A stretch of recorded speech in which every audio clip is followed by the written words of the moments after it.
Hello, Simone.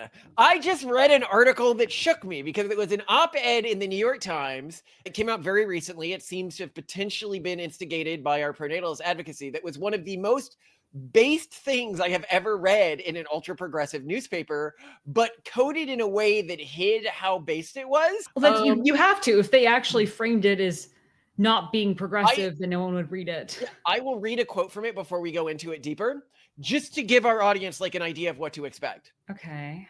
Have the child practice the religion, found the school, support the local theater, the museum, the opera, or the concert hall. Even if you can see it all on YouTube, pick up the paintbrush, the ball, and the instrument. Learn the language, even if there's an app for it. Learn to drive, even if you think Waymo or Tesla will drive for you. Put up headstones. Don't burn your dead. Sit with the child, open the book, and read. As the bottleneck tightens, all survival will depend on heeding once again the ancient admonition I have set before you, life and death, blessing and curse. Therefore, choose life, that you and your offspring may live. But if we don't burn our bodies, we can't turn the carbon into diamonds.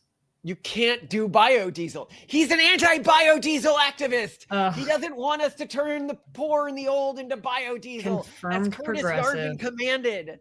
I mean, I'm all for Tibetan sky burials, but I'm pretty sure they're illegal in the United States. I love that that's what you focus on. Yeah, I thought that was an interesting one there, that you might even ask AI why he's asking us to not burn dead people.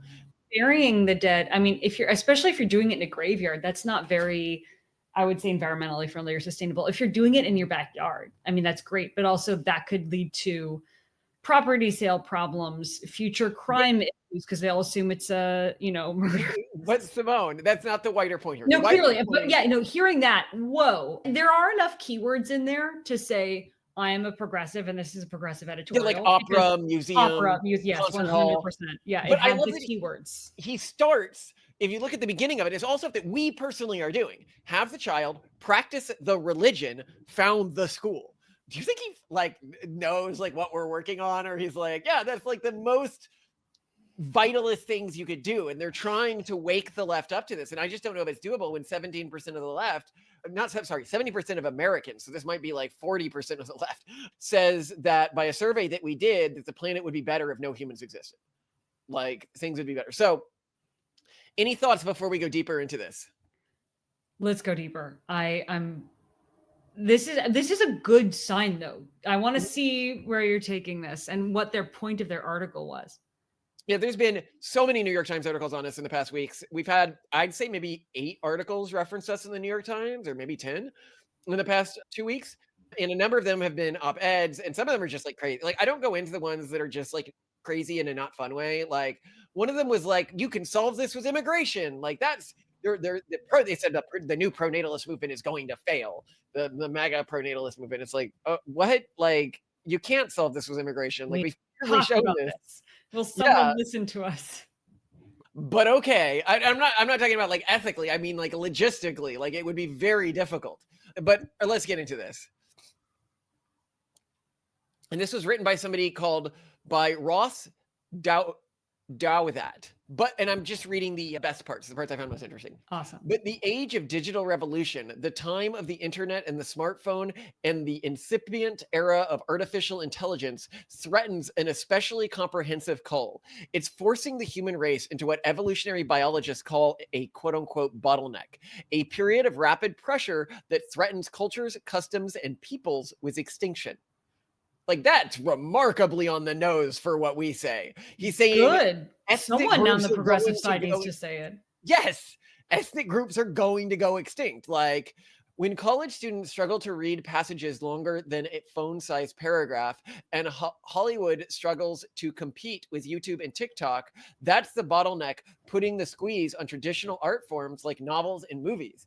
Now, this is interesting because this is where we would push back. We're well, those traditional art forms have been captured by, mimetic viruses to the point where if I want authentic entertainment, I'm only going to find that within the decolonized parts of the internet, like YouTube, like the podcast scene. And that's why so many people are moving there. And why oh my gosh, you just appropriated decolonized. That's fun. Yes, we are decolonizing the right.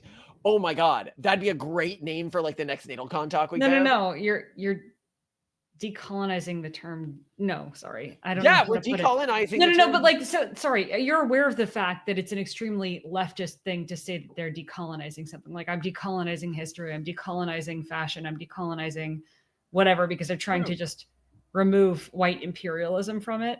I just find it entertaining that you're saying that And I'm going to keep using it this way because it will annoy leftists. We are decolonizing. Well, no, but like, yeah, one of the beta listeners called the progress flag the colonizer's flag, which is just so true, because there's nothing more imperialistic and white than the urban monoculture. So you're still correct, and that's why it's really fun. Sorry, let me stop derailing us. Let's go through this. No. I mean, I want that name to catch on, the colonizer's flag. I want everyone, every time they talk about that, call it the colonizer's flag. This is a weird. It's legit decolonization if we're talking about removing the urban monoculture from a space, or removing woke cancel culture from a space, because that is the colonizer force, 100%. Colonizer flag, colonizing forces. Yes. But I also think what you hear in this is a lot of people, when they talk about the new right, they're like, well, you guys don't seem to care about the traditions of our culture in the same way that the old right did. And we point out to them, we go, that's not part of the right-wing coalition anymore. The people who go to concert halls and orchestras and all of that, that's the left now. Like, we are about building something new that works and understanding that we need to declare bankruptcy on a lot of these institutions. And there's just no way to fix them because they're just too colonized at this point. And there's not an audience for them. Like, culture changes, culture evolves. And that's a good thing, right? It is trying to maintain a cultural stasis. That's a bad thing. But the urban monoculture, because it is a dominant culture, wants cultural stasis. It wants to preserve the concert halls. It wants to preserve the museums and the art studios and the. We'll get into more here. When daily newspapers and mainline Protestant denominations and elk lodges fade away into irrelevance, when sit-down restaurants and shopping malls and colleges begin to trace the same descending arc, that's the bottleneck tightening around the old forms of suburban middle-class existence. And here we are like, well, I mean, maybe the elk lodges aren't needed anymore. Right? Like, maybe the mainline Protestant denominations have become corrupted and we need a religious revival in the United States. Maybe daily newspapers became propaganda pieces and we are trying to decolonize news, decolonize Christianity. No, but what I'm saying is interesting here. The things he's lauding, restaurants and shopping malls, they're an idea of this nostalgic ideal of an America, not of the 1950s, but of the 1980s, of Stranger Things. And is not that the culture of that the left sees with some degree of reverence? Thoughts? I want to get back to the article. Okay. When moderates and centrists look around and wonder why the world isn't going their way, why the future seems to belong to weird, bespoke radicalisms, to Luigi Mangione admirers and World War II revisionists. That's the bottleneck crushing the old forms of consensus politics, the low-key ways of relating to political debates. And here, I mean, what I really see him saying is, why can the non-vitalistic groups, because the groups that he's pointing to are the vitalist groups. They're the groups that are like, yeah, let's go all in. Let's build something better. Let's fight the system, whether it's on the right or the left. And he tried to choose examples from both. And yet, I think we're seeing more and more alliance of the true radicals of the right and left. And I think that this is one of the things that I've noticed recently in some of the calls. I mean, we see how they end up doing the pieces and stuff like that.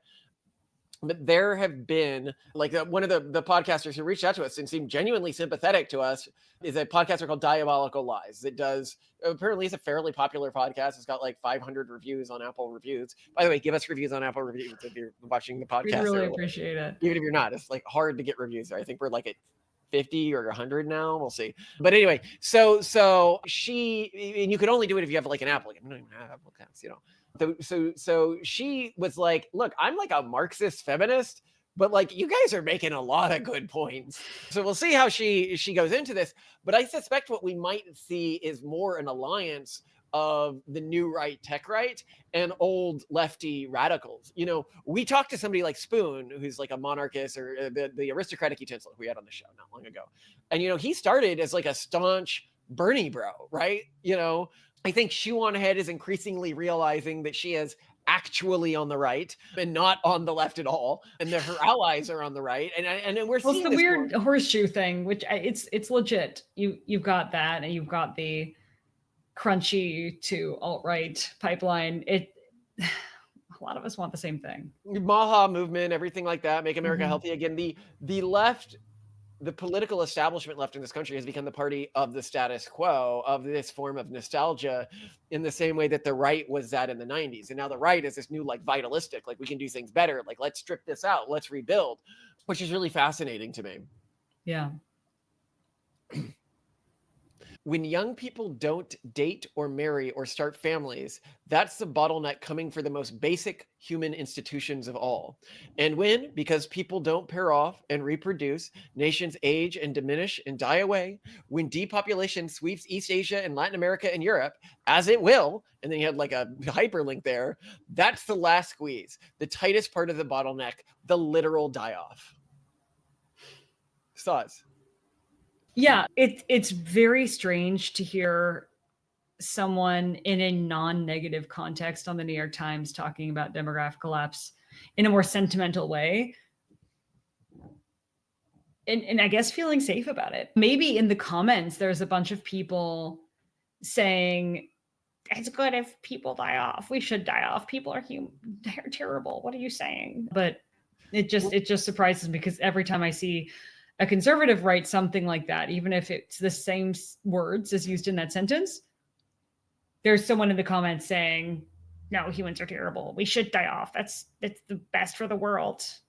This isn't just a normal churn where travel agencies go out of business or Netflix replaces VCR. Everything that we take for granted is entering the bottleneck. And for anything that you care about, from your nation to your worldview, to your favorite art form, to your family, the key challenge of the 21st century is making sure that it's still there on the other side. He's describing the crucible we always talk about, the age of the lotus eaters we always talk about. Mm-hmm. Did you find anything, or? So the top recommended comment on the article isn't what I expected, but it's still, I would say, representative of one of the major progressive views, though not the anti-natalist one.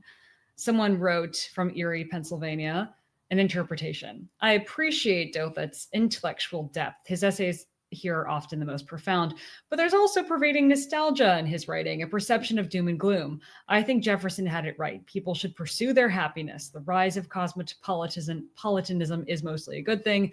Nations and nationalism was overly tribal. It culminated in 2 world wars. We must look to our common humanity. What I'm reading from that is, let's just have fun. Let's just be Let's not think about it. Let's just go to plays. Let's not work hard. Let's not learn the language.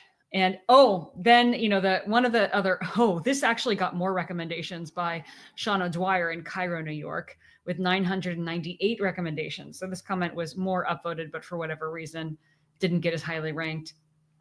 He writes, this was an interesting read, but my gut says it's written by a conservative guy who mostly just feels threatened by change. He admits he's very online, and to me that shows. The piece is dripping with kind of screen-induced despair. What he doesn't mention, though, is how many people are exhausted by the digital churn and actively seeking more grounded, embodied lives. That gives me hope. I'm making a real pie tonight. All my friends are readers. There's still a world offline, and it's alive and well. I'm making a real pie tonight. He's making a real pie. He's attacking this. But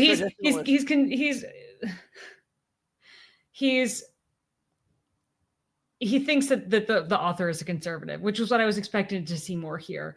And it's actually a long comment, but it ends with, so it ends up reading like another old guy railing at change piece with a lyrical end times flair. I get the impulse, things are shifting fast, but I think we need more curiosity about what's being born, not just elegies for what's fading.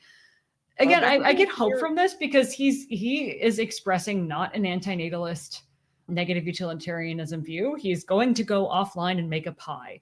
And his biggest complaint is, this guy sounds like a closet conservative afraid of change. Well, the thing is I think what they don't realize is he's not a closet conservative. This is what the modern left is. The new conservative movement wants change. This is what you see the left is. Can you believe that Trump is changing the way government works? Can you believe that Elon's changing the way these systems work? Can you believe it's like a fanatical fear of change? What's the next comment, by the way? These are fun before I go further. I am. Well, you can find another fun one while I'm Yeah. So Jake, who got recommended 199 times, writes, in an overpopulated world, a low birth rate is only a bad thing if you follow capitalism like a cult member.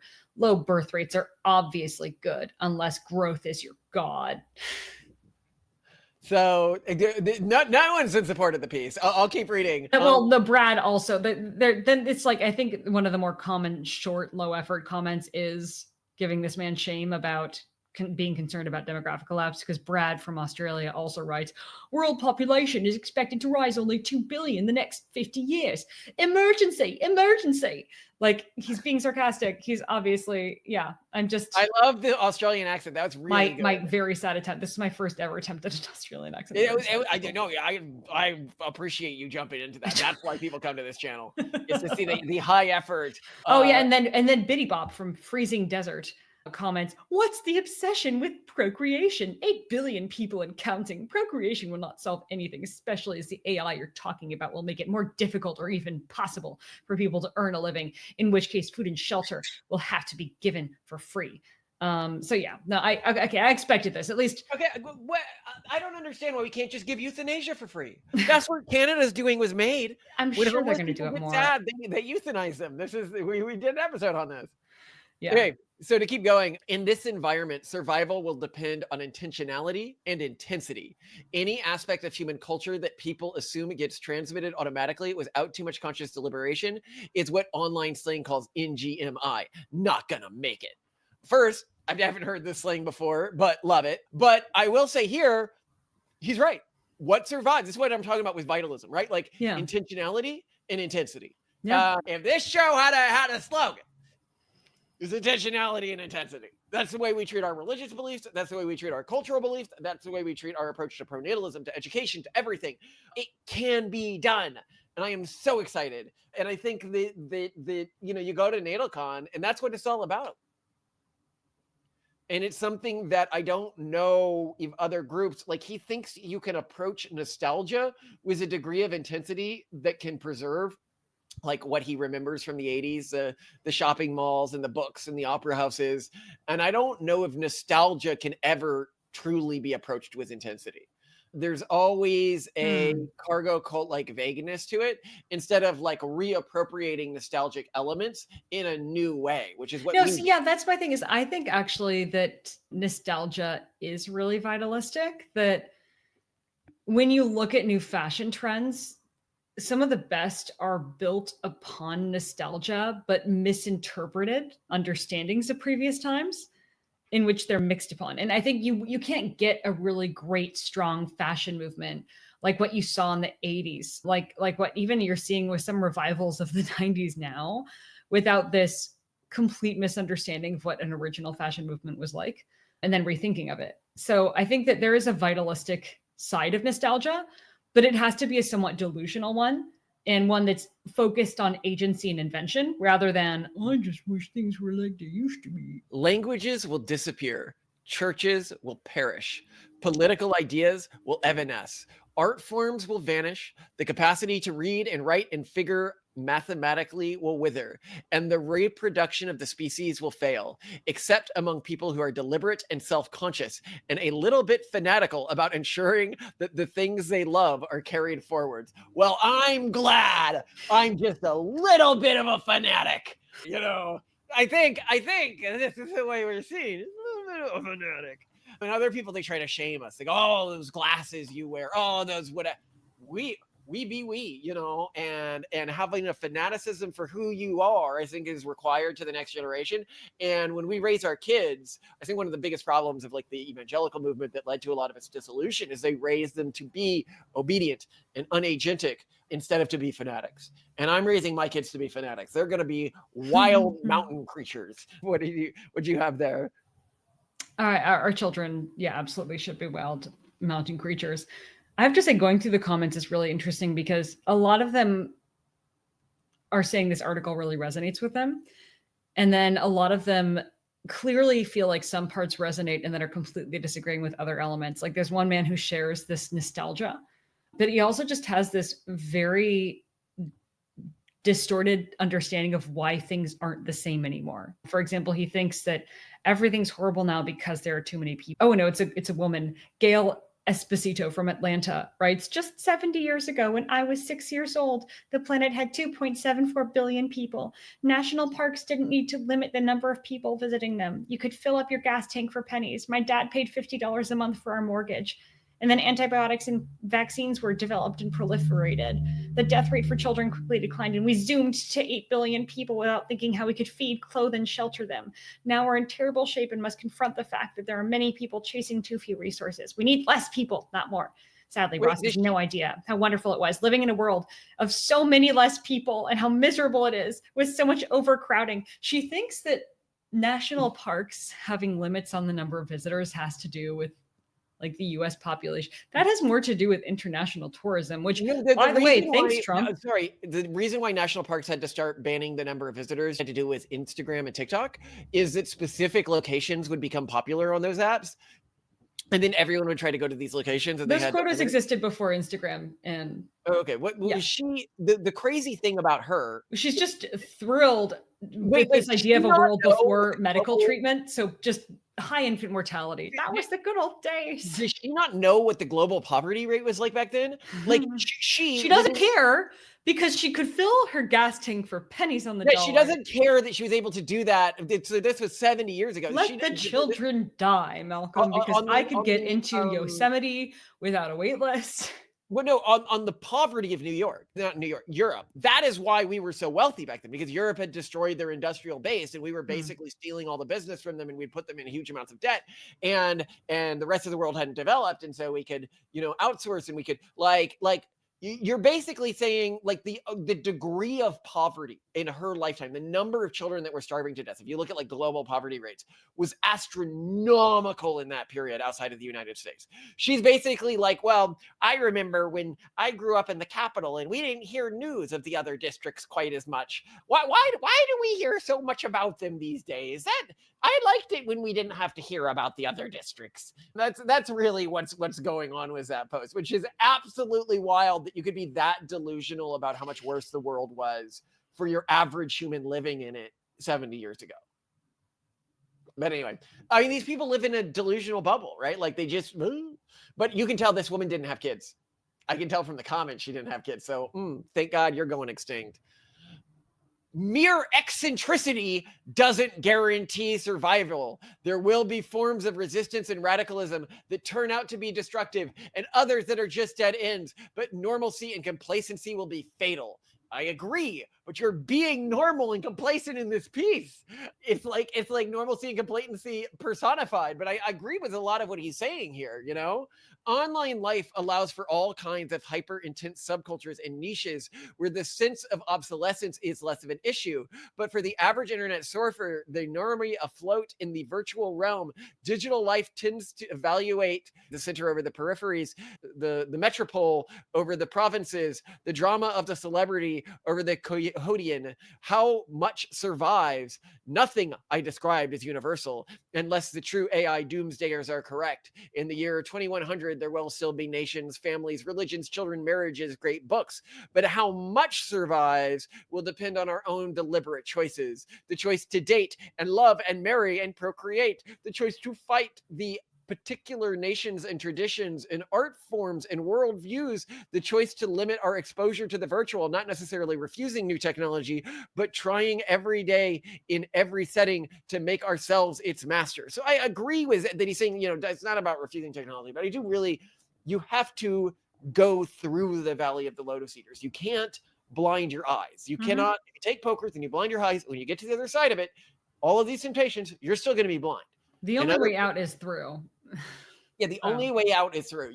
The other people who get through it without blinding themselves are going to have all the technology that it offers them, like the AI drone swarms. You need to find out how to engage with all of this and still find a way to motivate your continued existence and your culture's survival. Some choices will be especially difficult for liberals, since they will often smack of chauvinism and fanaticism and reaction. Family lines will survive only because of a clear preference for one's own kith and kin, as opposed to some general affection for humanity. Whoa, that's a spicy take right there. Well, and people in the comments took umbrage. How dare he bring in politics and make this politicized? But it's true. Having a preference for your kin, I have a preference for my kin. My family clan is strong. We have a preference for our kin folks in these parts. People hear me talk about how great my family is all the time, and my kids know it. And I hope they talk the same way, and they build family networks like we built. It's like, my little brother's in Doge right now, MAGA-ing. I had a nightmare last night that I had ended up getting a job there, and I was sleeping in like a hotel apartment and getting up for a 9 to 5, and I was like, okay, like aesthetically I want to do it, but like I am kind of afraid of that kind of work. Anyway. It's not the most fun lifestyle, but very meaningful work, and it's great that your brother's doing it. I love this. The family lines will also, important art firms will only survive because of frank elitism, an insistence on distinction, a contempt for mediocrity. Religions will survive only through a conscious embrace of neo-traditionalism in whatever varied forms. Small nations will survive only if their 21st century inhabitants look back to the 19th century builders, Irish nationalists and young Turks, and the original Zionists, rather than the end of history cosmopolitanism, of which they're currently dissolving. Oh, end of century cosmopolitanism, of which they're currently dissolving. What would you call the urban monoculture but that? Any other comments you like here? Well, this points to the comment that was saying, no, I'm all for cosmopolitanism. Let's bury ourselves in it, which is the problem. They are like in a grave burying themselves. Yeah. One of the comments that I stopped at, I feel conflicted about, because they're trying to point out that we have reached the age of AI. We are about to transcend humanity to become one with machines, arguably. So what's the point in keeping the human line going? But I think you can't really have truly complex intelligences in the future without both.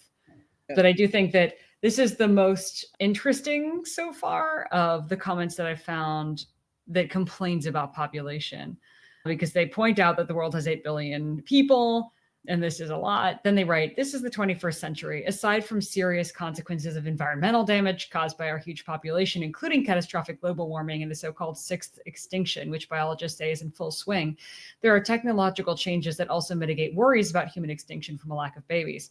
Futurists have argued we are approaching the age of transhumanism, where digital forms of human life will in fact surpass biological. That may sound crazy to us, but when we are creatures of our time, we are creatures of our time. A future cyborgian world will not have to worry about a die-off. Otherwise, the piece is correct in the underlying theme that accelerated social change will and has made much of contemporary life a victim of futurism. And yeah, I mean, I think that's an intelligent comment from the perspective of a broadly anti-natalist, environmentalist-minded progressive. So liberalism itself will endure and thrive only if it finds a way to weave some of the intense impulse already attenuated before the internet back into its vision of the good society, its understanding of human needs and obligations. For non-liberals, on the other hand, the temptation will be to embrace radicalism and disruption for its own sake, without regard to their actual fruits, a clear tendency of the populism that governs us today. Imagine a swift technological dissolution to a crisis created by technology, even if the solution marries dehumanization with authoritarianism.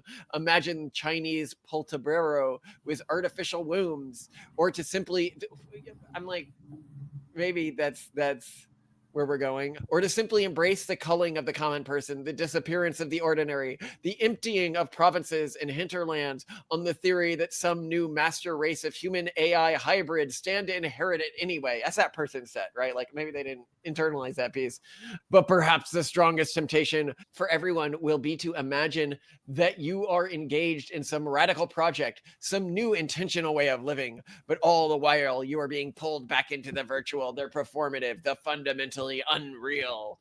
And here I'd be like, well, I'm the one who has my 5th kid on the way, so you can tell me whatever I want, but like, I know that this project seems to be working, and I am not afraid of our kids deconverting very much at all when I look at how they relate to the areas where I have the most fears, whether it's gender or religion or cultural rules or observances or anything like that, because they are very into this stuff in a way that I was as a kid.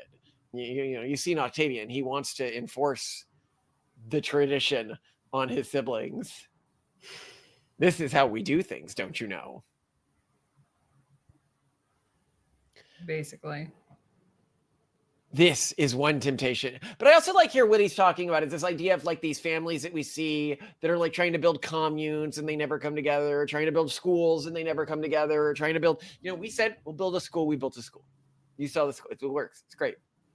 We said we're going to build a parenting network. We've been building it, and we'll have it go live when our kids are old enough to utilize it. Like, it's the difference between, are you the type of dreamer whose dreams ultimately boil down to enforcing your values and your way of life on others, which is what many of these communes ultimately want, or is it something where you're willing to make compromise?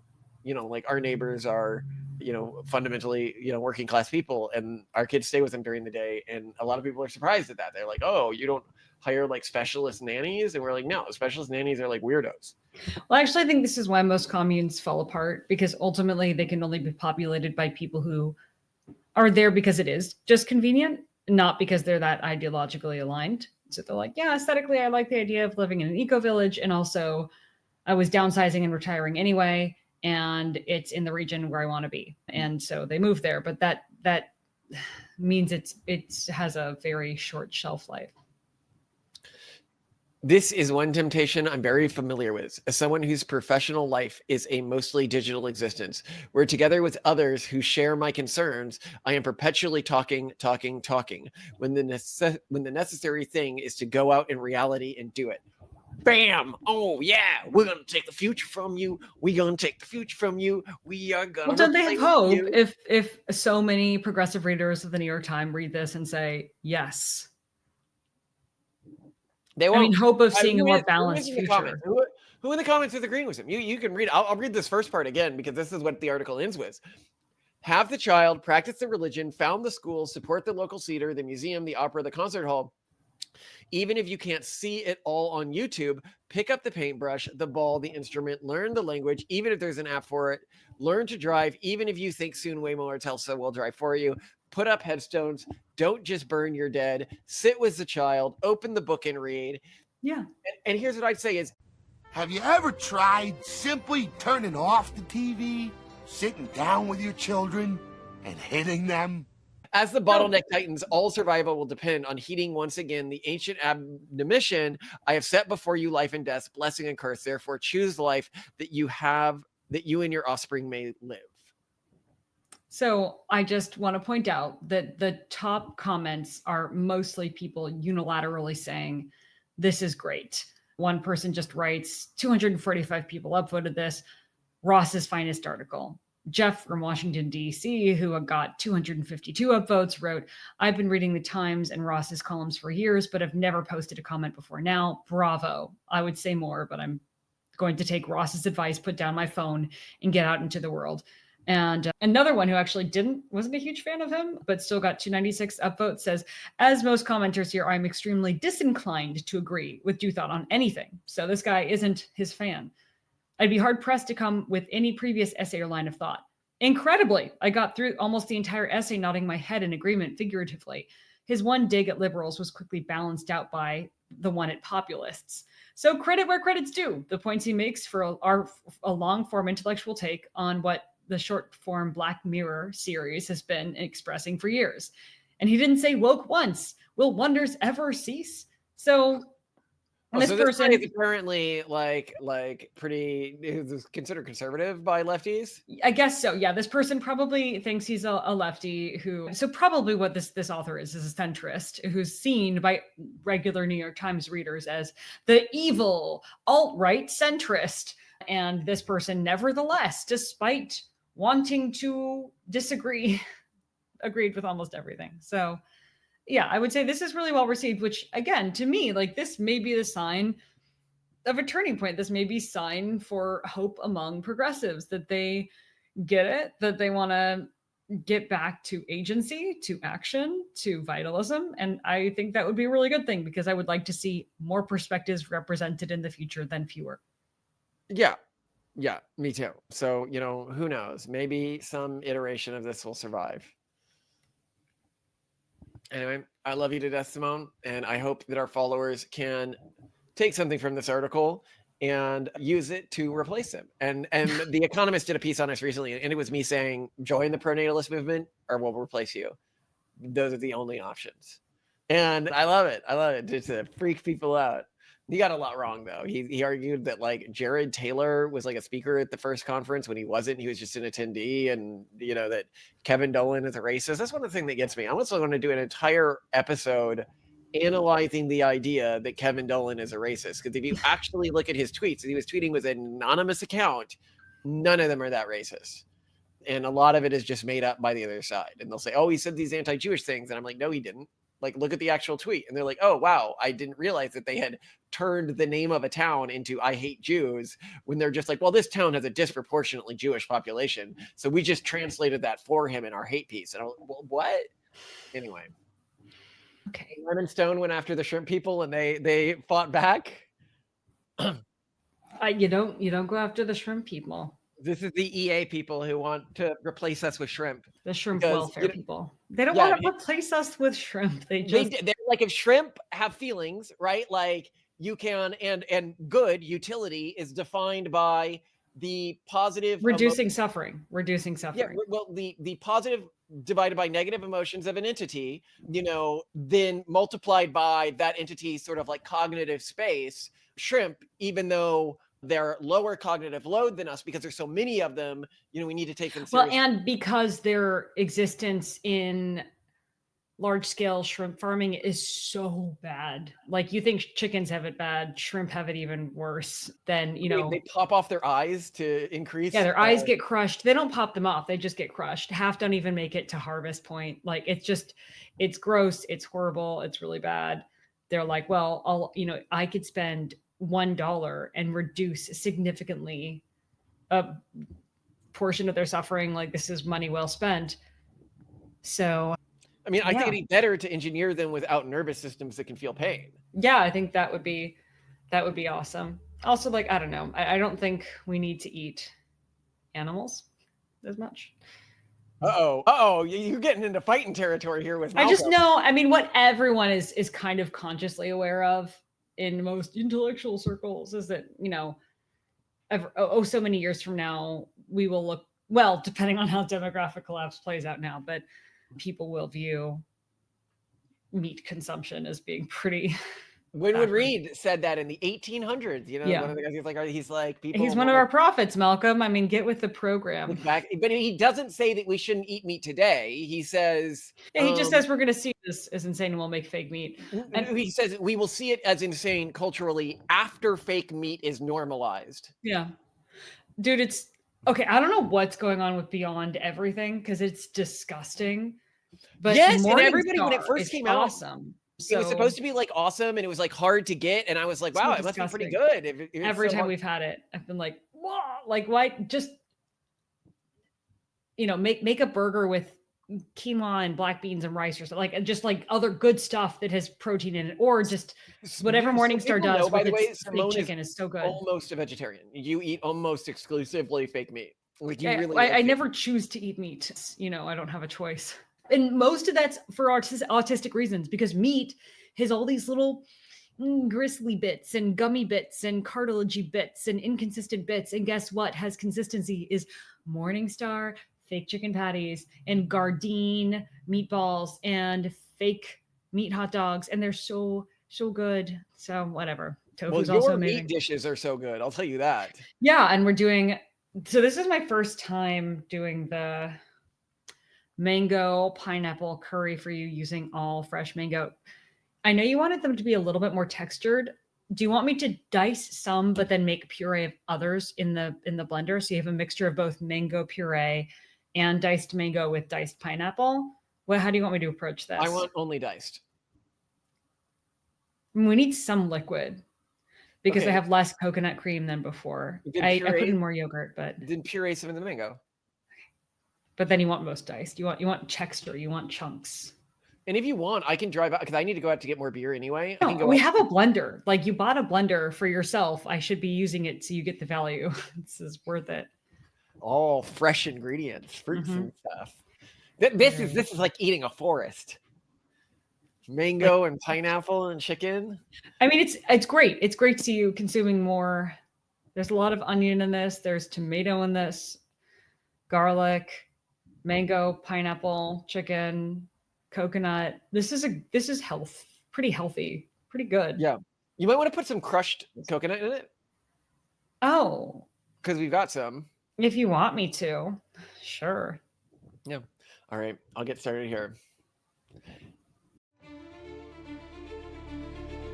In shadows I scheme with a gleam in my eye, and my brood will outnumber their woke battle cry. Those urban elites with their prattle and flair will choke on their vanity, caught unaware. Oh, bow to my vision, my vitalist reign. I'll flood every city with life's primal strain. Their monoculture's doomed, it's a flickering pyre. My superior kin set the future afire.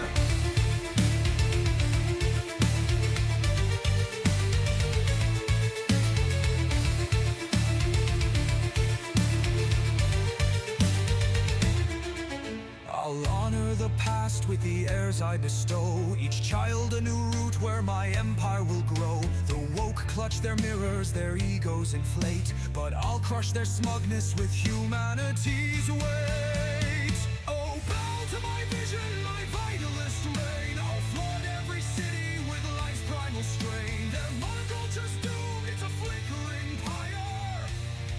My superior kin set the future afire.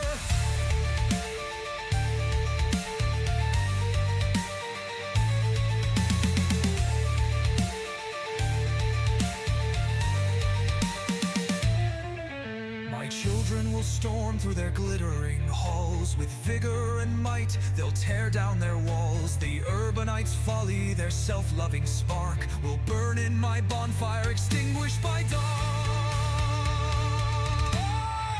Oh, bow to my vision, my vitalist reign. I'll flood every city with life's primal strain. Their monoculture's doomed, it's a flickering pyre. My superior kin set the future afire. So tremble, you woke, as my dynasty spreads. Your trivial dreams will lie cold in their beds. The Vitalist triumph, my glorious plan, will birth a new world for the ultimate man.